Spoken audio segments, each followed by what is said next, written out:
mécréant demeure pour vous un ennemi déclaré. Et lorsque, Mohammed, tu te trouves parmi eux, et que tu les diriges dans la salate, qu'un groupe d'entre eux se mette debout en ta compagnie en gardant leurs armes, puis lorsqu'ils ont terminé la prosternation, qu'ils passent derrière vous, et que vienne l'autre groupe, ceux qui n'ont pas encore célébré la salate, à ceux-ci alors d'accomplir la salate avec toi, prenant leurs précautions et leurs armes. Les mécréants aimeraient vous voir négliger vos armes et vos bagages, afin de tomber sur vous en une seule masse. Vous ne commettez aucun péché, si, incommodés par la pluie ou malades, vous déposez vos armes. Cependant, prenez garde. Certes, Allah a préparé pour les mécréants un châtiment avilissant. Quand vous avez accompli la salate, invoquez le nom d'Allah, debout, assis ou couché sur vos côtés. Puis, lorsque vous êtes en sécurité, accomplissez la salate normalement, car la salate demeure pour les croyants une prescription à des temps déterminés. Ne faiblissez pas dans la poursuite du peuple ennemi. Si vous souffrez, lui aussi souffre comme vous souffrez, tandis que vous espérez d'Allah ce qu'il n'espère pas. Allah est omniscient et sage. Nous avons fait descendre vers toi le livre avec la vérité, pour que tu juges entre les gens selon ce qu'Allah t'a appris, et ne te fais pas l'avocat des traîtres. Et implore d'Allah le pardon, car Allah est certes pardonneur et miséricordieux. Et ne dispute pas en faveur de ceux qui se trahissent eux-mêmes. Allah vraiment n'aime pas le traître et le pécheur. Ils cherchent à se cacher des gens, mais ils ne cherchent pas à se cacher d'Allah. Or, il est avec eux quand ils tiennent la nuit des paroles qu'Allah n'agrée pas. Et Allah ne cesse de cerner par sa science ce qu'ils font. Voilà les gens en faveur desquels vous disputez dans la vie présente. Mais qui va disputer pour eux devant Allah au jour de la résurrection? Ou bien qui sera leur protecteur? Quiconque agit mal ou fait du tort à lui-même, puis aussitôt implore d'Allah le pardon, trouvera Allah pardonneur et miséricordieux. Quiconque acquiert un péché ne l'acquiert que contre lui-même, et Allah est omniscient et sage. Et quiconque acquiert une faute ou un péché, puis en accuse un innocent, se rend coupable, alors, d'une injustice et d'un péché manifeste. Et n'eût été la grâce d'Allah sur toi, Mohammed, et sa miséricorde, une partie d'entre eux t'aurait bien volontiers égaré. Mais ils n'égarent qu'eux-mêmes, et ne peuvent en rien te nuire. Allah a fait descendre sur toi le livre et la sagesse, et t'a enseigné ce que tu ne savais pas, et la grâce d'Allah sur toi est immense. Il n'y a rien de bon dans la plus grande partie de leur conversation secrète, sauf si l'un d'eux ordonne une charité, une bonne action ou une conciliation entre les gens. Et quiconque le fait, cherchant l'agrément d'Allah, à celui-là nous donnerons bientôt une récompense énorme. Et quiconque fait scission d'avec le messager, après que le droit chemin lui est apparu, et suit un sentier autre que celui des croyants, alors nous le laisserons comme il s'est détourné, et le brûlerons dans l'enfer. Et quelle mauvaise destination! Certes, Allah ne pardonne pas qu'on lui donne des associés. À part cela, il pardonne à qui il veut. Quiconque donne des associés à Allah s'égare très loin dans l'égarement. Ce ne sont que des femelles qu'ils invoquent en dehors de lui, et ce n'est qu'un diable rebelle qu'ils invoquent. Allah a maudit le diable, et celui-ci a dit, « Certainement je saisirai parmi tes serviteurs une partie déterminée.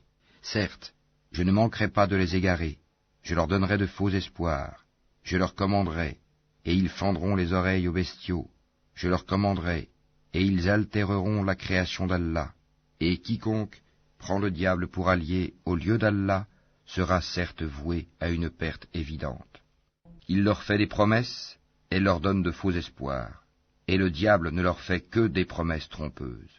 Voilà ceux dont le refuge est l'enfer, et ils ne trouveront aucun moyen d'y échapper. Et quant à ceux qui ont cru et fait de bonnes œuvres, nous les ferons entrer bientôt au jardin sous lesquels coulent les ruisseaux, pour y demeurer éternellement. Promesse d'Allah en vérité, et qui est plus véridique qu'Allah en parole. Ceci ne dépend ni de vos désirs, ni des désirs des gens du livre. Quiconque fait un mal sera rétribué pour cela, et ne trouvera en sa faveur, hors d'Allah, ni allié, ni secoureur. Et quiconque, homme ou femme, fait de bonnes œuvres, tout en étant croyant, les voilà ceux qui entreront au paradis. et on ne leur fera aucune injustice, fût-ce d'un creux de noyau de date. Qui est meilleur en religion que celui qui soumet à Allah son être, tout en se conformant à la loi révélée, et suivant la religion d'Abraham, homme de droiture? Et Allah avait pris Abraham pour ami privilégié. C'est à Allah qu'appartient tout ce qui est dans les cieux et sur la terre, et Allah embrasse toutes choses, de sa science et de sa puissance. Et il te consulte à propos de ce qui a été décrété au sujet des femmes. Dis, Allah vous donne son décret là-dessus, en plus de ce qui vous est récité dans le livre, au sujet des orphelines auxquelles vous ne donnez pas ce qui leur a été prescrit, et que vous désirez épouser, et au sujet des mineurs, encore d'âge faible. Vous devez agir avec équité envers les orphelins, et de tout ce que vous faites de bien, Allah en est certes omniscient. Et si une femme craint de son mari abandon ou indifférence, alors ce n'est pas un péché pour les deux s'ils se réconcilient par un compromis quelconque, et la réconciliation est meilleure puisque les âmes sont portées à la ladrerie. Mais si vous agissez en bien, et vous êtes pieux, Allah est certes parfaitement connaisseur de ce que vous faites. Vous ne pourrez jamais être équitable entre vos femmes, même si vous en êtes soucieux. Ne vous penchez pas tout à fait vers l'une d'elles, au point de laisser l'autre comme en suspens. Mais si vous vous réconciliez et vous êtes pieux, donc Allah est certes pardonneur et miséricordieux. Si les deux se séparent, Allah, de par sa largesse, accordera à chacun d'eux un autre destin. Et Allah est plein de largesse et parfaitement sage. À Allah seul appartient tout ce qui est dans les cieux et sur la terre. Craignez Allah. Voilà ce que nous avons enjoint à ceux auxquels avant vous le livre fut donné, tout comme à vous-même. Et si vous ne croyez pas, cela ne nuit pas à Allah, car très certainement, à Allah seul appartient tout ce qui est dans les cieux et sur la terre. Et Allah se suffit à lui-même, et il est digne de louange. À Allah seul appartient tout ce qui est dans les cieux et sur la terre, et Allah suffit pour s'occuper de tout. S'il voulait, il vous ferait disparaître, ô gens, et en ferait venir d'autres, car Allah en est très capable. Quiconque désire la récompense d'ici-bas, c'est auprès d'Allah qu'est la récompense d'ici-bas, tout comme celle de l'au-delà. Et Allah entend et observe tout.